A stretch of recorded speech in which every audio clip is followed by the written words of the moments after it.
जग सारे थे थांबले वाटते भोवताली तरी चांदणी दाटते। आज आपण बनवणार आहोत मँगो कँडी। तर सर्वात अगोदर काय करायचं, 3 कैऱ्या घ्यायच्या, त्या व्यवस्थित धुवून वगैरे काढायच्या।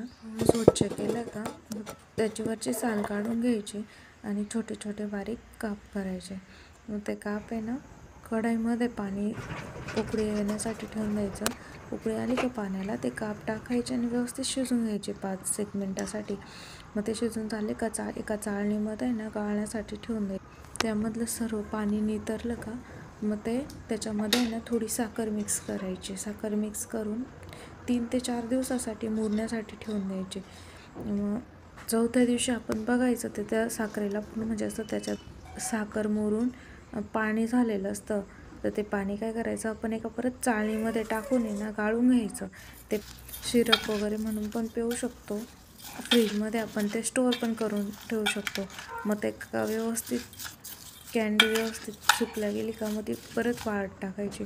2 ते 3 दिवसासाठी आपण कडक उन्हामध्ये वाळून घ्यायची आणि त्याला थोडी पिठी साखर लावायची। पिठी साखर लावून पण थोडा 2-3 तासासाठी परत सुकू द्यायची। अशी कुरकुरीत अशी कँडी तयार होते आणि आपण ती 1-1.5 वर्षासाठी पण स्टोअर करून ठेवू शकतो। आणि लहान मुलांना चॉकलेट ऐवजी आपण कँडी देऊ शकतो, मँगो कँडी।